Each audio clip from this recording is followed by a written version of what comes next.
নমস্কার বন্ধুরা, সবাইকে শখের রান্নাঘরে অনেক অনেক শুভেচ্ছা।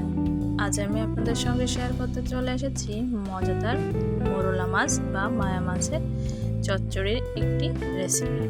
আশা করি আপনারা এভাবে খুব সহজেই মজাদার এই রেসিপিটি তৈরি করে নিতে পারবেন। আর আপনারা যদি এইভাবে আগে খেয়ে থাকেন অবশ্যই কমেন্টস করে জানাবেন। এর জন্য আমি ছোটো ছোটো টুকরো করে বেশ কিছু পরিমাণ আলু, পেঁয়াজ, রসুন, মোরলা বা মায়া মাছ আর কয়েক পিস ঝাল মাঝখান থেকে চিড়ে নিয়েছি। আমি মাছগুলোতে আগে ভালোভাবে হলুদ লবণ মাখিয়ে নেব।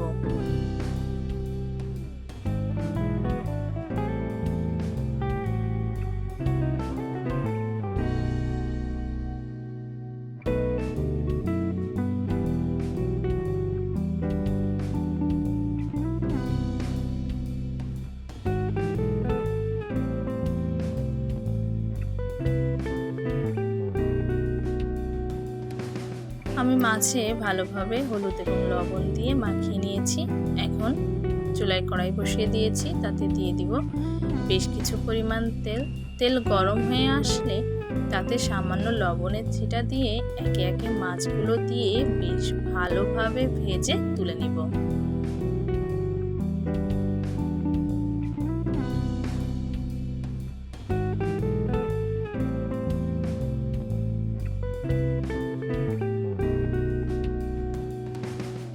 মাছগুলো ভেজে তুলে নিয়েছি। ওই তেলেই আমি দিয়ে দিচ্ছি সেই ছোট ছোট পাতলা করে কেটে রাখা আলুগুলো দিয়ে ভালোভাবে নাড়াচাড়া করে নিচ্ছি। আলুগুলোকে বেশ ভালোভাবেই ভেজে নিব।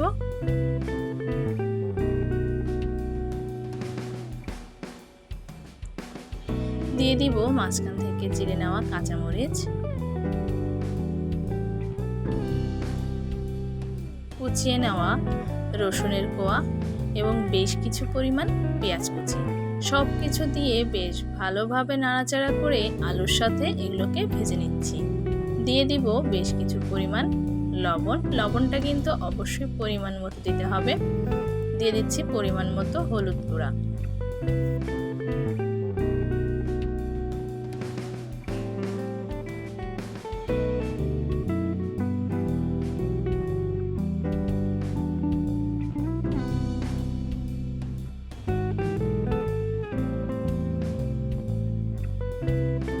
সব কিছু দিয়ে ভালোভাবে নাড়াচাড়া করে ভাজা হয়ে আসলে তাতে দিয়ে দিব বেশ কিছু পরিমাণ জলটা আমরা কিন্তু এখানে একটু গ্রেভি রাখবো না, একদম শুকিয়ে নেব।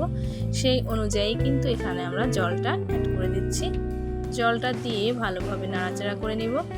যখন এই গ্রেভিটা ফুটে আসবে তখন এখানে দিয়ে দেব ভেজে রাখা মাছগুলো আমি এখানে দিয়ে দিলাম। কিছু সময় আমি সুন্দর করে এখানে জাল করে নিচ্ছি।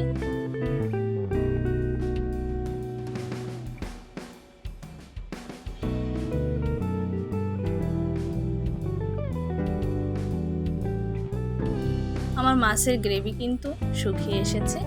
নামানোর কিছু সময় আগে এখানে আমি ভাজা জিরা গুঁড়ো দিয়ে হালকা নাড়াচাড়া করে নামিয়ে নেব। আর এই জিরা গুঁড়োটা কিন্তু আমি শুকনো কড়াইয়ে হালকা ভেজে গুঁড়ো করে নিয়েছি। দেখতেই পাচ্ছেন মাছের রেসিপিটা ঠিক কতটা লোভনীয় লাগছে। এটা দেখতে যতটা লোভনীয়, খেতেও কিন্তু ঠিক ততটাই মজাদার। আপনারা খুব সহজেই এই মাছের রেসিপিটা তৈরি করে নিতে পারেন। ভিডিওটি কেমন লাগলো কমেন্টস করে জানাতে ভুলবেন না।